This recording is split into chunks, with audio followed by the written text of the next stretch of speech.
Christ recorded by Matthew.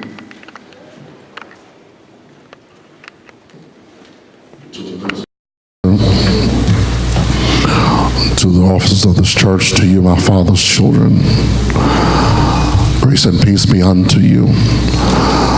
Matthew chapter 6. I want to thank the music ministry for reaffirming to us that Jesus is arrived in a weary land. Oh, yeah. Matthew chapter 6, when you have it, say amen. I want to read verse number 28, and by preference alone, I'm reading from the New King James Version of the Holy Writ. Matthew chapter 6, verse number 28. When you have it, say, I have it. If you don't have it, say, I don't have it. And if you ain't going to get it, just say, go on, Pastor. All right. Matthew chapter 6, verse 28, you'll find these words recorded. So why do you worry about clothing? Consider the lilies of the field, how they grow, neither toil nor spin. That's enough. I want to preach this passage simply as consider the lilies. Consider the lilies. You may be seated in the presence of the Lord. Thank you, ushers. You may be seated. Won't you do me a favor? Or if you're not too mean to do it, find somebody close to you and say, neighbor, pastor's going to preach about. Consider the lilies. Man shall not live by bread alone, but by every word that proceeds from the mouth of God. It is the Elizabethan author, playwright William Shakespeare that says that there are sermons in stone, and you can find the good in anything. He had to adopt that from Jesus because Jesus normally found spiritual messages in natural items. When we come to our text, my brothers and sisters, Jesus in chapter 6 is in the midst of what is known as the Sermon on the Mount. He's been preaching from chapter 5, and now we pick him up in chapter 6. In chapter 6, he goes through several principles that will help you and I. He, first of all, talks about how to appear while you're praying. He talks about giving to the needy. And when you give, that you are not let your left hand know what your right hand is doing. But not only does he talk about giving to the needy, but he also talks about gloating about prayer. And that you ought not pray so people can see you boast and looking all sanctified and religious. But not only does he talk about the gloating of prayer, he also talks about the gloominess of fasting.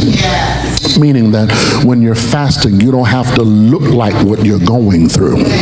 He says, anoint your head, put oil on your face, do it in secret, and your Father who sees in secret will reward you openly. But then he also talks about gathering treasures in heaven. He says, don't put stock in the stuff of this world. But he says, this stuff is going to let you down, because one thing about the things of this world, one or two things are going to happen. Either you're going to leave it, or it's going to leave you. And so we have to learn to hold things in this world with a loose grip, because sooner or later we're going to have to say, just like Job said, the Lord giveth and the Lord taketh away. Blessed be the name of the Lord. So by the end of chapter 6, my brothers and sisters, he now tells us not to be over anxious or not to worry so much, because the biggest sin for many of us is not cussing, it's not fornication, it's not lying, it's not even being messy. Some of us, our biggest sin is we worry too much. We worry about how much money we have, how much money we don't have. We worry about how many friends we have, how many enemies we have. We're worried about, did we eat the right thing yesterday? What we're going to eat when we get out of church? What we're going to eat tomorrow? We're worried about, am I overweight? Am I underweight? Is this girdle too tight? Is this Spanx too loose? We worry about the wrong thing. Is my hair the right color? Is my wig on straight? Do they see my shoes? We worried about the wrong thing. Is there enough gas in my car? Did I leave the lights on at the house? Did I leave the oven on at the house? We worried about so much. A project we left at the job. And the bad part about it is, nobody is concerned about it but us. Preach, Pastor, they ain't gonna say nothing. Nobody is concerned about it but us. And most of us will lose sleep. We will lose energy. We will lose time concerned about things that we ought not concerned about. And so Jesus helps us in Matthew chapter 6 to move from worrying to trusting in God. And my brothers and sisters, that lesson was not just for those who were there on the hillside, but it's for somebody who's in 2625 Broad Street. Because I know you look good this morning. You look like you got it all together. But the one thing you can't stop doing is you can't stop worrying. You couldn't even lift your hands during worship. You couldn't even give a good offering. You couldn't even hug your brother and sister during meet and greet because you were so concerned. Somebody touched you just a moment ago, trying to get your attention, and while they were getting your attention, your body was here at Unity, but your mind was on the other side of town because you're concerned about things that you ought not be concerned about. And so Jesus is telling us, who of us by worrying can add any stature to ourselves? You ain't getting no better by worrying. And the more you worry, the more you sicken yourself. I know you got a problem. You got some things you dealing with right now. And maybe I need to poll the place in here. Is there anybody in here other than me that knows that although I've sung today, I've shouted today, I've served today, when I leave this campus, there are some things I gotta face? Y'all done went to sleep already. I ain't even hit my points. If that be the case, you must understand that things are not going to go away just because you shout. It ain't going to go away just because you hikotobo shata. There are some things you're just going to have to deal with. But the thing is not to worry about it, but trust God that if He's guiding your feet and holding your hand, the steps of a good man are ordered by God. And so my brothers and sisters, he says, you got to look at the birds of the field. He's taking care of them. And so if he's taking care of the birds of the field, he's also taking care of you. And now he moves from something that is animate to something that's inanimate. While he's sitting there teaching on the side of the mountain, he notices some flowers, some botanical blessings. He sees some lilies. And he says, since y'all don't understand the deep stuff, let me bring it down to where you can understand. Let me keep it simple. Consider the lilies. I know that this culture is an agricultural culture. It's not industrial like us. It's not technological. All they know is planting. All they know is harvesting. All they know is sowing and reaping. And so since they understand botanicals and planting, and since most of them have green thumbs, he says, let me give you something to work with. Consider the lilies. And so I've come this Sunday afternoon to suggest what Christ suggested, and that is to consider the lilies. Most of us have passed by them many days. We see them during the Easter resurrection season, but never really take notice as to these things that are white with these fluorescent bulbs. We never really look at them, and God is saying to us, it's time to stop ignoring them and inspect them for just a moment. I believe it was the American poet Emily Dickinson who said it like this: out of all the commandments I obeyed, the one I did obey was this: consider the lilies. And so since we are to consider the lilies, allow me for just a few moments to just indulge, engage, dive into these things called lilies. Jesus he picks them apart. He says, I need you to look at them with an inspective view, because there's something about lilies, if you really pay attention to them, it will bless you.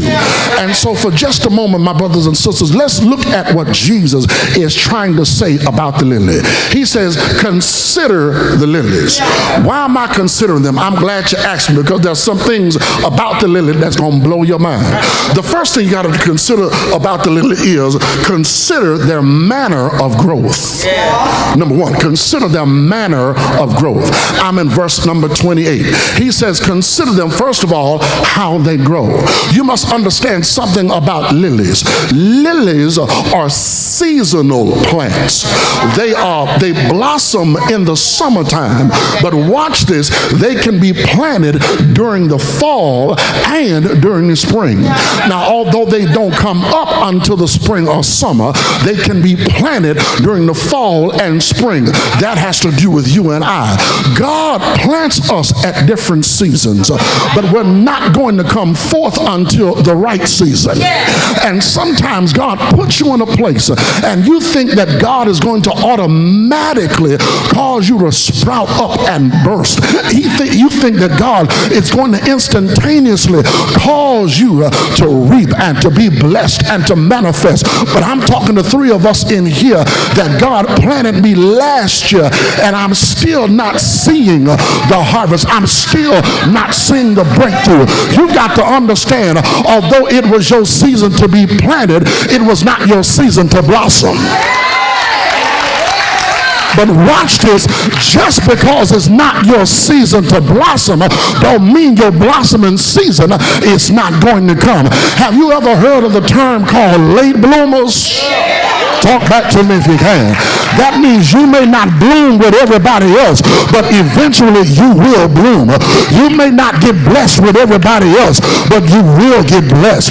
You may not be successful with everybody else, but you will get it. And you got to understand the difference between what God did for somebody and what God is about to do for you is theirs is not as fresh as yours. You must understand that sometimes God saves the best for last. And I know you ain't got everything that God has promised you. I know you haven't received everything that's got your name on it. But baby, if you just stay planted, don't pluck yourself up because you're frustrated. Don't move because things are not going the way you want them to. You got to remember, it's God that planted you. And if it's God that planted you, only God is going to give you the time where you shall blossom. But please know and rest in the fact that although I may not blossom in July, August is around the corner. And even if I don't bloom in August, September is around the corner. And if I don't bloom in September, October is around the corner. And if I don't bloom in October, November is around the corner. And if I don't bloom in November, then December is around the corner. And if I don't do that, then I just got to wait till 2019. I heard Job said it like this: if a man dies, shall he live again? In all the days of my appointed time, I'm going to wait until my change comes. Is there anybody here who said, Lord, I'm frustrated, but I do know if you planted me, eventually I'm going to blossom? Lilies grow seasonally. But lilies also, they grow, I like this, they grow sufficiently. Because Jesus knew that lilies grew around the Sea of Galilee, but they also grew up in the upper marsh of the Jordan River. Watch this, not only did they blossom around the Sea of Galilee, the upper marsh of Jordan, but you can also find them in the deserts of Palestine. One more time. You can find lilies around the Sea of Galilee. You can find them in the upper marsh of the Jordan River, but you can also find them in the desert of Palestine. One more for the folk in the balcony. You can find lilies around the Sea of Galilee. You can find them in the upper marsh of the Jordan, but you can also find them in the desert of the Palestine. In other words, don't be mad where God planted you, because wherever God planted you is where you're supposed to blossom. I know you want to move out of McNair and move it to the suburbs. I know you're tired of the hood you live in. You're tired of your living situations. But here's what you fail to realize. God put you there. And if God put you there, you ain't going to leave until it's time for him to move you. I know you're tired of the job you're in. I know you're tired of the situation you're in. But until God says it's time for you to blossom, you're going to stay right where you are. But here's what I've learned to do. I try not to use my children, but I'm going to use it like this. My youngest son, Josiah, no matter what we do to punish this boy, this boy makes the best of a bad situation. We didn't put this boy in a corner to look in the wall. This boy had concocted a song while he's sitting in the corner. And while I'm watching my son, the Lord started speaking to me that if he's in trouble and making the best of a bad situation, it doesn't matter what the Lord puts you in. You got to learn to count it all joy because God put you there. Lilies grow seasonally. Lilies grow sufficiently. But number 3, lilies grow significantly. You got to understand that some lilies are planted by human hands, and then some are planted by heavenly hands, which means some things are artificial and then some are supernatural. Don't be mad at God when God has his hand on you, because if God has his hand on you, that means other folk don't. Tori, I don't think they heard what I just said. Let me try it again. If God's got his hand on you, that means other folk don't. And I'd rather be in God's hand than to be in everybody else's hand, because folk can throw me out of their hands. But as long as I'm in God's hands, Jesus said, he who I hold in my hand, no one can in no wise. I need somebody here who can thank God. It hurts, but I'm still in his hands. It don't feel good, but I'm in his hands. I don't like it, but I'm in his hands. I don't understand it, but I'm in his hands. And if I keep staying in his hands, he's going to eventually show me why I'm in his hands. John, they used to sing a song back in the day. They don't sing it no more. This and that. No matter the problem, I know that he can solve them. Put it all.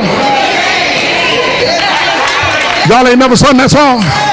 This and that. Y'all know the choir that Richard got happy right there. This and that. You know the choir. This and that. I put it all. And that's what you need to do on this Sunday afternoon. I don't know what you're dealing with. I don't know the storm you're going through. But the Lord said, put it all in his hand. As long as God got his hands on it, he's doing something with it. You miss yourself too. Let me try it again. As long as God's got it in his hand, he's doing something with it. And I'd rather be in God's hands knowing that he's up to something than out of his hands not knowing where I'm going. Consider the lily. Consider their manner of growth. They grow seasonally. They grow specifically. But not only consider their manner of growth, but number two, you got to consider their meagerness of grinding. Number two, their meagerness of grinding. Hold it right there, Tori, for just a moment. You got to understand, I'm still in verse 28, y'all, because Jesus says, look at the lilies of the field. Consider them. They consider how they grow, but also look at they don't toil or spin, which means that they like Tommy from Martin. They ain't got no job. Y'all looking super deep this morning. You got to understand that because they've been planted, there is no weariness from securing provision. In other words, they don't have to look for provision. They don't have to go punch a clock. They don't have to go get a 9 to 5. All they know is, if I just stand here, my provision is going to be made. I'm talking to somebody right now. I just told you that the good thing is we need to be in God's hands. The problem with that is we want to put our hands in something God got his hand on. And you better ask Abraham about that. If you try to put your hand in something that God got his hand on, you'll mess it up every time. But God said, get your hand out of my miracle. Get your hand out of my plan. Get your hand out of my process and understand that I can do with it what you can never do with it. They have no job. They don't labor. Watch that word toil. That word toil. It literally means to be fatigued from working. And most of us, we are tired because we're trying to make something happen. And the frustrating thing is, ain't nothing happening. And the problem is, you trying to play God. The one thing I found out is I can't be God because I have enough problems trying to keep myself straight. Well, are y'all hearing what I'm saying? God is saying to you and I, take your hand off of it and just sit there and watch me do what I do best. I'm preaching to somebody in here. You're trying to figure out what to do with your child. You're trying to figure out what to do with your career. You're trying to figure out what to do with your ministry. God says, sit there and watch me do what I do best because I got a track record for doing what I do. I'm God, and I'm God all by myself. There's no weariness from securing provision, but also there's no wanting to shape a plan. Lilies don't have to come up with a hustle. Okay, y'all trying to figure out where I'm going. It's in that word spin. That word spin literally means to be self-creative. It means when you have to be a seamster or somebody who knows what a weaver's beam is. You spin to make your own clothing. In other words, you are your own entrepreneur. And God is saying you don't have to create your own hustle, because when you try to do it yourself, you'll find out you can't do it yourself. Because we're living under that law of self-preservation. But watch this. The truth be told is we can't keep ourselves. I need somebody to help me preach this. If you think you're keeping yourself, hold your breath right now and see what happened to you. But I serve somebody that when I can't hold myself, when I can't keep myself, when I can't manage myself, there's somebody that's keeping me, and they're not just keeping me, they're keeping me in perfect peace. Because sometimes I don't know when to lay myself down to go to sleep. Sometimes I don't know when to wake up. But I serve somebody that when I don't go to sleep, he'll rock me. Talk back to me if you can. In the cradle of his arm. And when I sleep too long, he'll touch me, as the old mother said, with the finger of love. And my eyes eyes will pop open to see a brand new. Is there anybody here that knows you serve somebody that keeps you even when you can't keep yourself?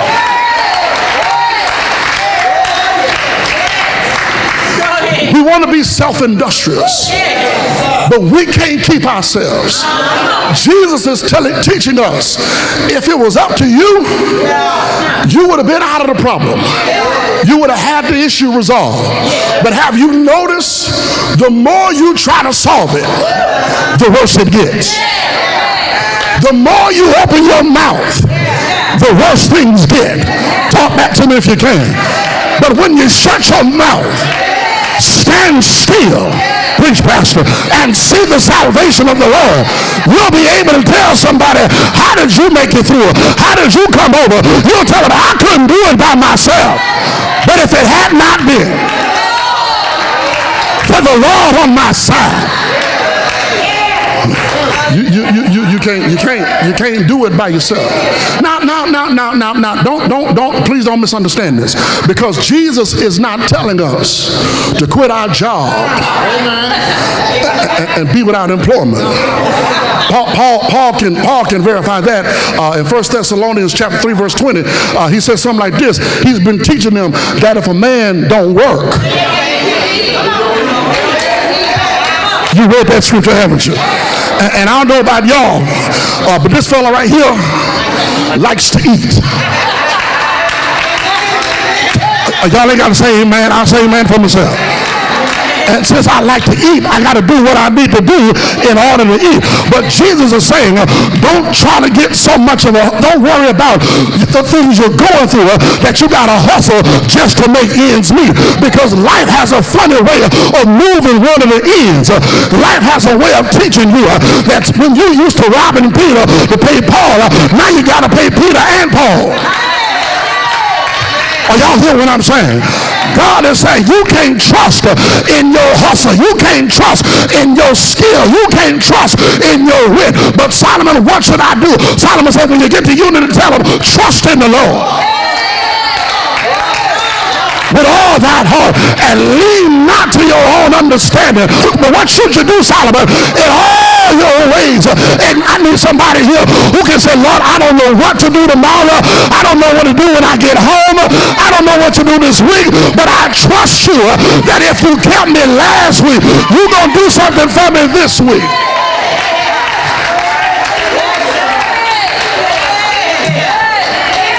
Well, let me get you out of here. My time is up. But can I give you one more thing? About these lilies, and that is, even after we've talked about their meagerness of the grind, they don't have no job, no labor. There's one more thing I love about the lily, is their matchless greatness. Their matchless greatness. I'm still in verse 28 and 29.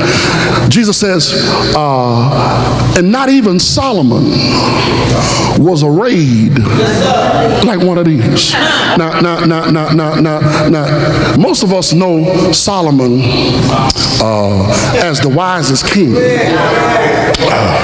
But you also know the T on Solomon. Okay, y'all gonna sit there and be deep now. You know the T on Solomon. You know about his 700 wives, 300 side pieces. That's in your Bible. You ain't read it, huh? You know the bass, but what you don't know is Solomon was a bad mamma jamma. Solomon was on the cover of GQ. He could have been, because of the way Solomon dressed. Solomon, on any given day, would show up in the throne room in his fanciest of attire, you know, with his Armanis and you know, Versace's, and I used to say Givenchy. I'm sorry, you know, I'm learning these names, you know. He didn't shop at Fowler's Paredes. No, he didn't go to Walmart, you know, Target. No, he went to Saks. with the black card. See, if you don't know what the black card is, you can't say amen right there. We got big dreams. We got bigger dreams. Solomon would show up in the throne room with some purple linens, some white linens. Like, who gonna check me? I'm Solomon. I'm big. I'm bad. I know who I am. Solomon had swag. And Jesus says, if you think Solomon had swag, what do you think he gonna do for you? Y'all ain't talking back to me here. The Lord said, if I make the lilies show up with swag, what you think I'm gonna do for you? That word array, it literally means to invest in. It means to clothe. Watch this, it's twofold. It means to close and clothe. Close and clothe. Array means to close and clothe. What does that have to do with the price of tea in China? That's why I like preaching here. You're asking all the right questions. In order to be closed, I said it before, that a lily doesn't just pop up in blossom form. It has to be closed for a season. And some of us are mad at God because we are in a closed season. Watch this, because ain't nothing coming out. Here's your shout cue, but can't nothing get in either. That means God is protecting you until you blossom.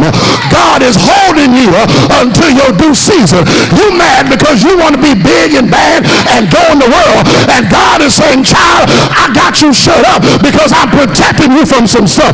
And I know we shout off the stuff that we can see God protecting us from, but I'm shouting off the stuff that I don't even know he protected me from. You think you were just late to work just to be late to work. What you didn't understand was there was an accident on I-10 and it was supposed to be you, and God had to protect you. Is there anybody here who can say, God, thank you for closing some stuff?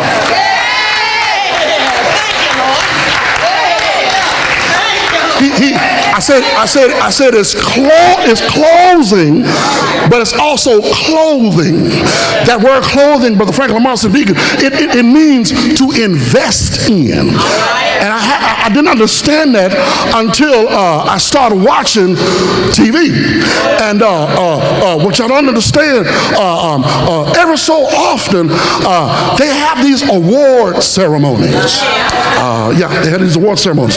Like the People's Choice, the Emmys, the Grammys, what's the other ones, all of them. Them. But before the ceremony, you're going to miss it, there's something called the red carpet. Now on the red carpet, the celebrities are going into the ceremony, but they got to pass by the paparazzi. And while they're passing by the paparazzi, one of the interviewers always asks this one question: who are you wearing?